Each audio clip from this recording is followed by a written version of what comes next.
Hello बच्चों, तो कैसे हैं आप? एक बार फिर आपका स्वागत है हमारे YouTube चैनल यूपीडी मैथमेटिक्स में। आज हम पढ़ने वाले हैं कक्षा 9वीं अध्याय 3 निर्देशांक ज्यामिति। और आज हम बात करेंगे इस वीडियो में निर्देशांक ज्यामिति के बारे में। पूरा उसका जो परिचय है वो सारा का सारा परिचय आज हम समझेंगे कि वास्तव में निर्देशांक ज्यामिति होती क्या है, इसको कैसे हम समझेंगे और इसके मुख्य बिंदु क्या क्या है। ज्यामिति निर्देशांक के अंतर्गत हम किन किन चीजों का अध्ययन करने वाले हैं वो सारी बात हम आगे चल के करते हैं। चलिए तो स्टार्ट करते हैं आज की क्लास। इस वीडियो में अगर आपको निर्देशांक ज्यामिति अच्छे से समझना है तो लास्ट तक बने रहिए। वीडियो को स्किप नहीं करना है, आपको पूरा का पूरा वीडियो देखना है और अंत तक बने रहना। और वीडियो अच्छा लगे तो लाइक सब्सक्राइब जरूर करें। चलिए स्टार्ट करते हैं बेटा आज की क्लास। पहला हमारा इसका मुख्य बिंदु निर्देशांक ज्यामिति। अब निर्देशांक ज्यामिति को कहते किसे है? निर्देशांक ज्यामिति जरा इसके बारे में बात कर लेते हैं, ठीक है। निर्देशांक ज्यामिति या इसको हम बोल सकते हैं, लेसन क्या बात हुई, निर्देशांक ज्यामिति। जरा अच्छे से समझना सभी बच्चों को। निर्देशांक ज्यामिति, आपको ये चैप्टर थोड़ा सा डिफिकल्ट लग सकता है, आपको अच्छे से समझना, ठीक है। निर्देशांक ज्यामिति या इसको हम बोल सकते हैं या बोलते हैं कार्तिकीय तल, या क्या बोल सकते हैं बेटा इसको हम कार्तीय तल। कार्तीय तल भी इसको बोल सकते हैं। और निर्देशांक ज्यामिति, निर्देशांक ज्यामिति का मतलब कार्तीय तल भी होता है। सीधा सा मतलब निर्देशांक ज्यामिति में किसी भी वस्तु की स्थिति का विवरण करना कि वो वास्तव में कहाँ स्थित है, उसकी स्थिति का निर्धारण करना ही ज्यामिति निर्देशांक के अंतर्गत आएगा। चलिए तो पहले इसकी बात कर लेते हैं। निर्देशांक ज्यामिति में क्या क्या इंपॉर्टेंट चीज होती है, देखो बेटा। पहला तो इसका मुख्य बिंदु होता है कि जो निर्देशांक ज्यामिति होती है यह दो लंबी रेखाओं से, यह है दो लंबी रेखाओं, जरा समझते जाना, यह दो लंबी रेखाओं से मिलकर बनी होती। किससे? दो लंबी रेखाओं से मिलकर बनी होती है। ये क्या सर बनी होती है? दो लंबी रेखाओं से मिलकर बनी होती है जो निर्देशांक ज्यामिति होती है। इनमें दो रेखाओं का प्रयोग किया जाता है। कैसे? देखो जरा मैं बता रहा हूँ आपको। जैसे एक रेखा ये हो गई, यहां समझेंगे जरा सभी लोग, अच्छी से समझा दे रहा हूं। ये एक रेखा ये हो गई, एक रेखा ये हो गई। इसको बोल सकते हैं हम क्षैतिज रेखा, इसको बोल सकते हैं हम ऊर्ध्वाधर रेखा। आप समझते जाएंगे। इसको ये कहलाती हैं, हमने क्या बोला कि जो निर्देशांक ज्यामिति है बेटा, वो निर्देशांक ज्यामिति में क्या है, दो रेखाओं से मिलकर बनी होती है। एक क्षैतिज रेखा और एक ऊर्ध्वाधर रेखा। तो दो रेखाओं से मिलकर बनी है, जिसको हम क्या कह सकते हैं, निर्देशांक ज्यामिति। और भी इसमें इंपॉर्टेंट चीज होती है। दूसरा पॉइंट क्या बनेगा इसमें, एक बात तो ये हो गई। दूसरी बात क्या है, आप इसमें देखोगे कि कौन कौन सी रेखा, एक ऊर्ध्वाधर और एक क्षैतिज रेखा। तो यहाँ हम लिखेंगे कि क्षैतिज रेखा, इसमें जो एक क्षैतिज रेखा आप लिखोगे यहाँ, क्षैतिज रेखा को समझते जाना जरा। क्षैतिज रेखा को एक्स अक्ष कहा जाता है। क्या कहा जाता है? एक्स अक्ष कहा जाता है। समझते जाना सभी बच्चे। यहाँ पर जो ये क्षैतिज रेखा है ये कहलाती है एक्स अक्ष। ध्यान से सभी देखेंगे आप, क्या कहलाती है? एक्स। जो ये आड़ी रेखा है ये कहलाती है एक्स अक्ष। और इसी में आप बात करोगे, दूसरा पॉइंट होता है हमारा जो ऊर्ध्वाधर रेखा है। इसमें ऊर्ध्वाधर रेखा, ऊर्ध्वाधर रेखा को क्या कहेंगे हम? वाई अक्ष कहा जाता है। क्या कहा जाता है? वाई अक्ष कहा जाता है। सर जो आप एक खड़ी रेखा देख रहे हो ना बेटा, ये कहलाती है वाई अक्ष। यह क्षैतिज रेखा आप यहां लिख भी सकते हो, यह क्षैतिज रेखा। क्षैतिज रेखा क्या है? ये क्षैतिज रेखा। और ये खड़ी वाली क्या है? ऊर्ध्वाधर रेखा। ऊर्ध्वाधर रेखा। तो समझ गए ना, क्षैतिज रेखा और ऊर्ध्वाधर रेखा क्या है। जो ये आड़ी होती है क्षैतिज रेखा कहलाती है, जो एक खड़ी होती है वो कहलाती है ऊर्ध्वाधर रेखा। और इस क्षैतिज रेखा को हम बोलते हैं एक्स अक्ष और इस खड़ी रेखा को हम बोलते हैं बेटा वाई अक्ष। अच्छे से समझ लो, दिमाग में बैठा लो। एक बार दिमाग में बैठा लिया ना वाला, निर्देशांक ज्यामिति का जो वेसक है, जो परिचय है, वो आपके दिमाग में बैठ जाएगा, ठीक है। इसको अच्छे से एक एक चीज को, एक एक पॉइंट को, एक एक बिंदु को अच्छे से समझते जाओ, देखते जाओ और दिमाग में बैठाते जाओ, ठीक है। ये बार बार आपको समझने नहीं मिलेगा, एक बार समझ लो तो निर्देशांक ज्यामिति आपको सरल लगने लगेगी, बिल्कुल इजी। चलिए तो क्षैतिज रेखा को एक्स अक्ष कहा जाता है और ऊर्ध्वाधर रेखा को क्या कहा जाता है? वाई अक्ष कहा जाता है। अब इसमें देखोगे आप कि जो निर्देशांक, इसमें देखोगे आप निर्देशांक, ये क्या है? ये कहलाते हैं क्या? चतुर्थांश। क्या कहलाते हैं? चतुर्थांश। क्या कहलाते हैं बेटा? चतुर्थांश कहलाते हैं। तो आप यहाँ लिख सकते हो कि निर्देशांक तल को, आप लिख सकते हो, यहाँ अगला पॉइंट दे दो कि निर्देशांक तल को कितने भागों में? 4 भागों में। निर्देशांक तल को 4 भागों में बांटा गया है या बांटा जाता है। सर कौन कौन से 4? 1 2 3 4 ये निर्देशांक तल है। और निर्देशांक तलों को बांटा गया, फिर एक तल, दूसरा, तीसरा, चौथा, 4 ये कहलाते हैं चतुर्थांश। क्या कहलाते हैं? चतुर्थांश। इस चीज को समझते जाओ। तो निर्देशांक तल कितने भागों में बांटा गया? 4 भागों में बांटा गया है। ठीक है, समझते जाना। आप यहाँ देखो, यहाँ पर ये एक्स और ये वाई अक्ष, तो आप यहाँ लिख सकते हो अगला पॉइंट कि जहां पर एक्स अक्ष व वाई अक्ष दोनों मिलते हैं उस बिंदु को क्या कहेंगे? उस बिंदु को क्या कहते हैं? मूल बिंदु कहते हैं। क्या कहते हैं बेटा? मूल बिंदु कहते हैं। जहां पर आप देखोगे, यहाँ ये रेखा गई एक्स, ये यहां मिल रही ना, और वाई यहाँ दोनों मिल रही ना, इसको कहते हैं हम जीरो मतलब ओरिजिन पॉइंट मतलब मूल बिंदु, है ना। और जीरो से इस साइड की सभी संख्या धनात्मक, जीरो से इस साइड की सभी ऋणात्मक, ये ऊपर साइड की धनात्मक और ये सारी ऋणात्मक होती है। तो समझ गए, ये कहलाता है मूल बिंदु। जहां पर एक्स अक्ष और वाई अक्ष दोनों मिल जाते हैं उस बिंदु को हम कहते हैं बेटा मूल बिंदु, और इंग्लिश में बोलते हैं ओरिजिन पॉइंट। ठीक है, चलिए अगली बात करते हैं। इसमें और क्या आपको दिख रहा है? और आप इसमें देखोगे कि जो y, आप देखो जरा, x निर्देशांक की बात कर लेते हैं और y की बात कर लेते हैं। ठीक है, यहाँ पे बात आएगी। अगला पॉइंट है कि x निर्देशांक को जरा समझना। x निर्देशांक को क्या कहते हैं? x निर्देशांक को समझना जरा, मैं क्या बोल रहा हूँ। x निर्देशांक को भुज कहते हैं। क्या कहते हैं? भुज कहते हैं। जो x निर्देशांक हमारा ये कहलाता है भुज। और इसके विपरीत जो y निर्देशांक है, आप लिखोगे कि y निर्देशांक को कोटि कहते हैं। क्या कहते हैं? कोटि कहते हैं।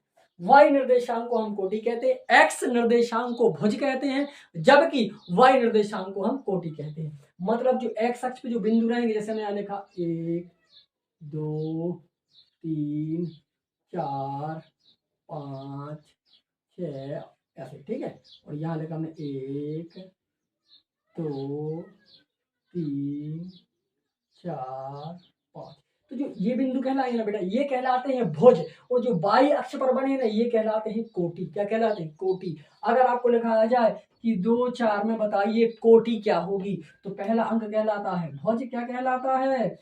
भुज। और दूसरा अंक क्या कहलाता है? कोटि। जो पहला लिखा होगा वो कहलाएगा भुज, क्योंकि ये एक्स अक्ष वाला बिंदु लिखा हुआ है और दूसरे नंबर पर वाई वाला लिखा हुआ, तो वो कहलाएगा कोटि। पहला भुज और दूसरा कोटि। जो एक्स अक्ष के बिंदु हैं, जिस बिंदुओं को निर्देशांक एक्स अक्ष पर निर्देशित कर रहे हैं, वो क्या भुज, और जबकि वाई अक्ष के बिंदुओं क्या कहते हैं? कोटि कहते हैं। इस चीज को बिल्कुल दिमाग में बिठा लो। ये क्वेश्चन एग्जाम में भी आता, आपसे पूछ लेते हैं। बताइए कि ऋण 2 4 में कोटि का मान क्या होगा? तो पहला कहलाता है भुज और दूसरी कहलाती है कोटि। तो इस समय कोटि का मान 4 होगा और भुज का मान क्या होगा? ऋण का 2 होगा। समझ गए ना आप? इस चीज को समझते जाना, भुज और कोटि क्या है। तो भुज कोटि को बिल्कुल कंफर्म कर लो। एक्स अक्ष को हम क्या कहते हैं? भुज, और वाई अक्ष वाले अंकों को हम बोलते हैं कोटि। ठीक है, समझ गया ना? अगली बात कर लेते हैं जरा। एकक दूरी एक इंपॉर्टेंट चीज है। एकक दूरी है, क्या समझोगे आप? एकक दूरी, मैं लिख रहा हूं एकक दूरी। एकक दूरी को समझ लीजिए, एकक दूरी क्या है। आप यहाँ देखो, ये रेखा बनी, चलिए एकक दूरी मैं यहाँ डिफाइन कर दे रहा हूँ। ये रेखा बनी है, ये हमारा मूल बिंदु 0 है। यहाँ पे लिखा 1, यहाँ पे लिखा 2, यहाँ पे लिखा 3, ये लिखा मैंने 4, यहाँ लिखा ऋण 1, यहाँ लिखा ऋण 2, यहाँ लिखा ऋण 3। तो जो एक बिंदु से दूसरे संख्या, एक संख्या से दूसरी संख्या के बीच की जो दूरी होती है ना, ये कहलाती है बेटा एकक दूरी। क्या कहलाती है? एकक दूरी। एक अंक से दूसरे अंक के बीच की दूरी, या 2 से 3 के बीच की दूरी, या 3 से 4 के बीच की दूरी, 0 से ऋण 1 के बीच की दूरी, ऋण 1 से ऋण 2 के बीच की दूरी, ऋण 2 से ऋण 3 के बीच की दूरी। तो दो अंकों के बीच की जो दूरी होती है ना, उसको हम बोलेंगे बेटा एकक दूरी। इस चीज को भी आप बिल्कुल बैठा लो दिमाग में, एकक दूरी। इन दोनों के बीच की जो दूरी है वो क्या कहलाएगी, एकक दूरी के नाम से जाना जाता है। कंफर्म हो गया, इतना समझ गया ना। और मैं आशा करता हूँ बिल्कुल सबको समझ में आ रहा होगा। अगर नहीं समझ में आता है तो आप वीडियो देखने के बाद कमेंट में आप जो भी आपके डाउट हैं वो आप हमसे पूछ सकते हो, उस डाउट का क्लियरेशन हम देंगे। कमेंट के थ्रू भी दे सकते हैं, या एक आध दिन हम लाइव क्लास भी लेंगे, जिसके जो भी डाउट है वो लाइव क्लास में सारे बच्चे जोड़ के और डाउट क्लियर कर सकते हैं। ठीक है, चलिए तो इसको समझते जाना जो मैं समझा रहा हूँ, बिल्कुल बहुत इंपॉर्टेंट है इस चीज का। इस जो अध्याय 3 है ना, निर्देशांक ज्यामिति का पूरा बेसिक मैं इसमें समझा रहा हूँ आपको, पूरा का पूरा बेसिक क्लियर कर रहा हूँ। तो उस बेसिक को आप देखो तरीके से करना है और समझते जाना है ना। अगर आपसे बेसिक बन गया तो सारी जिसकी प्रश्नावलियां वो प्रश्नावलियां आप कर सकते हो और समझ सकते हो। ठीक है, चलिए ये हो गया। अब अगले पॉइंट पे हम बात करते हैं बिंदु के निर्देशांक। जरा इसको समझ लो, बिंदु के निर्देशांक, यही बता रहा हूं मैं ना, बिंदु के निर्देशांक, बिंदु के निर्देशांक, इसकी बात और कर लेते हैं। निर्देशांक क्या होते हैं जरा समझो, निर्देशांक क्या होते हैं। जैसे मैंने यहाँ बनाया, निर्देशांक की बात हो रही बेटा ना, ये है। जैसे यहाँ मैं बता दूं आपको, ये था एक हमारा ग्राफ था छोटा सा ये, ठीक है, ये एक्स अक्ष था, ये वाई अक्ष है, ये एक्स अक्ष था, ठीक है। तो ये हमने दिया, ये 0 कहलाता है, ये 1 है, ये 2 है, ये 3 है, ये 4 है, और ये हमारा 1, ये 2, ये 3, ये 4। अब हमने कहा आपसे कि एक काम करो, आप बताओ कि जैसे ये बिंदु था, ये इस बिंदु के निर्देशांक बताओ। तो आप एक्स अक्ष से देखो, ये बिंदु कहाँ मिल रहा है, 2 पर। मिलाओ जरा, ये 2 पर मिल रहा है ना, देखो ये देख रहे हैं हम, तो 2 पे मिल रहा है। और वाई अक्ष पे मिलाओ जरा, कहाँ मिल रहा है, ये कहाँ मिल रहा है, 3 पे मिल रहा है। तो इसके निर्देशांक हो जाएंगे बेटा 2, 3। क्या हो जाएंगे, 2 और 3। इस चीज को समझ लो, बिंदु के निर्देशांक कैसे निर्धारित करते हैं, एक्स अक्ष और वाई अक्ष पर हम देखते उस बिंदु को कौन से निर्देशांक पर मिल रहा है, और एक्स अक्ष पे किस बिंदु से मिल रहा है और वाई अक्ष पे किस बिंदु से मिल रहा है, तो वो इसके निर्देशांक कहलाएंगे। माना जैसे हमने कि ये बिंदु पी था, क्या माना, ये बिंदु पी था, तो पी के निर्देशांक क्या हो जाएंगे, 2 और 3 हो जाएंगे। ठीक है, कैसे इसको डिफाइंड करना वो मैंने बता दिया आपको। निर्देशांक आप कोई भी बिंदु के स्थिति को आप क्या कर सकते हो, उस पर दर्शा सकते हो और शो कर सकते हो कि कैसे इसको शो करना है। इस चीज को समझ गए क्या आप लोग। अब इसके बाद जरा यहाँ आ जाइए ऊपर, थोड़ा सा इसको समझ लेते हैं। जो ये पहला भाग आप यहाँ देखो, ये कहलाता है बेटा प्रथम चतुर्थांश। क्या कहलाता है, प्रथम चतुर्थांश। क्या कहलाता है, प्रथम चतुर्थांश कहलाता है। जो ये निर्देशांक जो हमने बनाए हैं, आप देखोगे 2 रेखाएं खड़ी और आड़ी में से, इसमें 4 भागों का निर्माण हुआ है, जिसमें से पहले को हम बोलते हैं प्रथम चतुर्थांश, दूसरे को हम बोलते हैं बेटा द्वितीय चतुर्थांश। क्या बोलेंगे हम, द्वितीय चतुर्थांश, द्वितीय चतुर्थांश। ठीक है, इसको आप बोल सकते हैं प्रथम चतुर्थांश, ये हो गया हमारा द्वितीय चतुर्थांश। और इसको हम क्या बोलेंगे, तृतीय चतुर्थांश। क्या बोलेंगे, तृतीय चतुर्थांश। ये हमारा तृतीय चतुर्थांश हो गया। अब वाला प्रथम, द्वितीय, तृतीय और लास्ट वाला क्या होगा, चतुर्थ चतुर्थांश। इसको हम क्या बोलेंगे, चतुर्थ चतुर्थांश, चतुर्थ चतुर्थांश। ठीक है, चतुर्थ चतुर्थांश मतलब चौथा भाग है जो इसका, वो चतुर्थ चतुर्थांश कहलाता है। और आप इसमें देखोगे जो मान होगा x और y का मान होगा, दोनों इसमें क्या होता है, धनात्मक होगा। इसमें आप देखोगे तो एक ऋणात्मक और एक धनात्मक, तो एक ऋणात्मक और एक धनात्मक होगा। आप इसमें देखोगे तो दोनों ऋणात्मक आएंगे, ये दोनों ऋणात्मक आएंगे, तो दोनों माइनस के रहेंगे। फिर अगला रहेगा जो क्लास हमारी आगे आगे चतुर्थांश बन रहा है, जो उस चतुर्थांश को हम क्या करेंगे, ये देखो, ये प्लस प्लस का, ये माइनस प्लस का, ये माइनस माइनस का, लास्ट का क्या बनेगा, एक प्लस और एक माइनस। तो आप क्या लिख सकते हो इसको कि एक माइनस एक प्लस, या एक प्लस और माइनस। ठीक है, ये चीज में।